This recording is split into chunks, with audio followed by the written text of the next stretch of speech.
You will have seen pictures of the devastation wreaked by Cyclone Gabrielle in the small community of Te Karaka outside of Gisborne.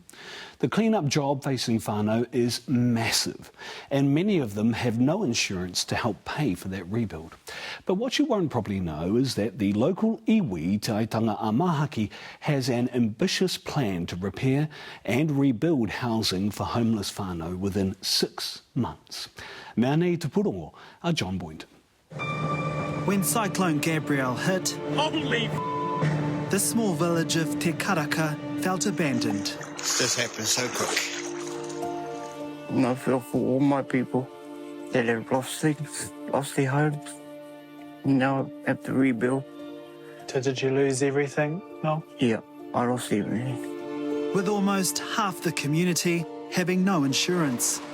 The reality is, Māori whānau can't afford it when they're just trying to put a bread on the table. But local iwi Te Aitanga-a-Māhaki is stepping up. When our people are at their most vulnerable, somebody's got to go into bat for them. With an ambitious plan to repair and rebuild homes within 6 months. It's fortified me. It's given me new hope and gratitude, really. They've come to my rescue.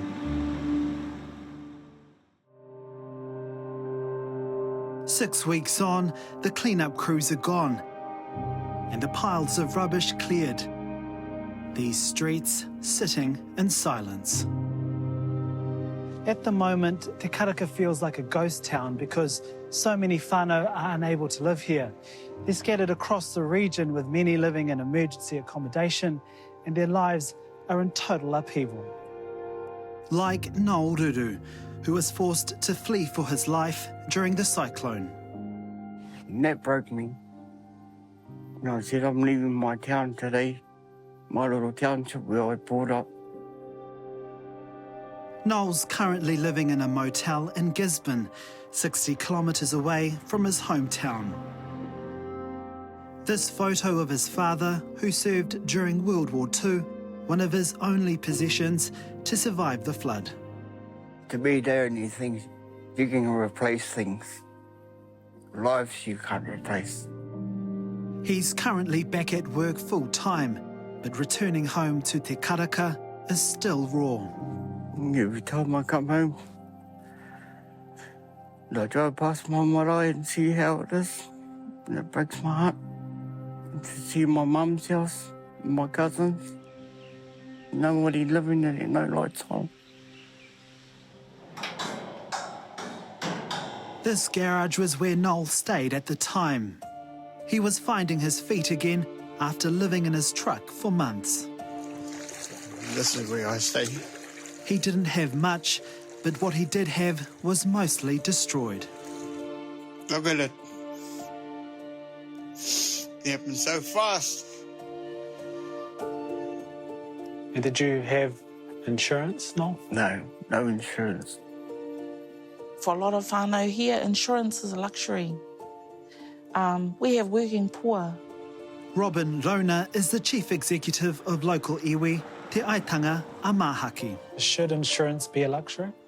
Insurance, I think, is more a nice to have these days for those that can afford it.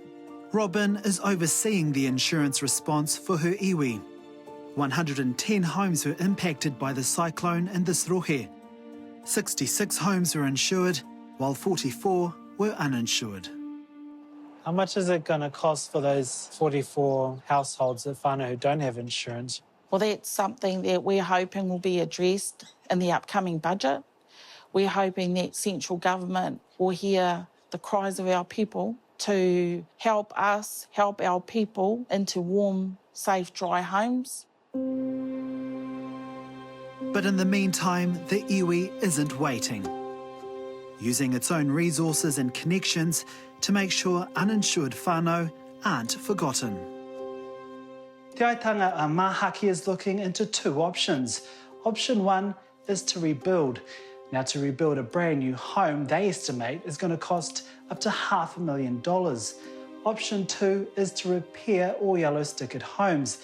Now, this is the cheap option and comes with an estimated price tag of between $18,000 and $50,000. So we think we've got a recovery plan that can assist our people and all of the people that live in our rohe. The first step in that recovery is having whānau living in portable homes on their whenua while repairs are being carried out. The iwi has ambitious plans to bring more than 100 temporary homes to whenua like this in Te Karaka by the end of May. And by the end of August, they want all whānau in permanent housing. Whilst it's a challenge that we're more than capable and ready to take on, we need everyone else to keep up with us. The iwi is also helping insured whānau who face a long wait ahead. Matahi and Rapoia Brightwell's home in Gisborne was flooded and buried in silt.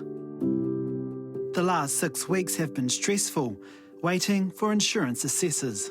I've been incoherent for 6 weeks, and even now my mind's not clear. My main focus is to restore the house and bring my grandchildren back. Matahi is known as a master carver and for establishing wakaama in Aotearoa. Investing his time and mātauranga back into the community for decades. But this time, his community is giving back to him. He's receiving a portable home through the iwi. The community support I've had has been incredible.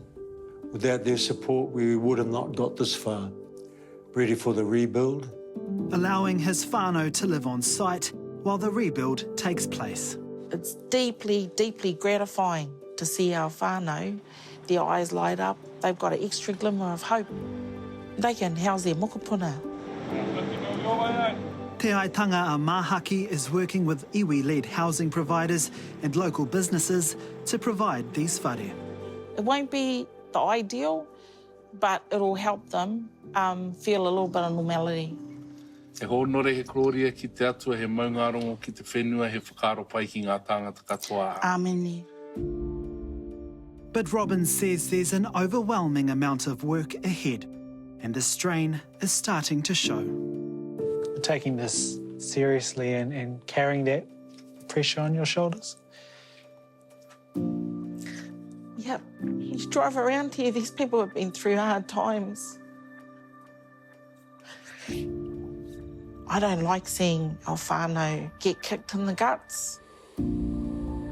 Whānau like Noel Ruru, who's lost everything. But with the help of his iwi, he's hopeful he'll get a portable home. That's my goal. Have a roof over my head, not sleeping in my truck. His path forward is a little clearer. When things happen like this, we all got to come together and help one another.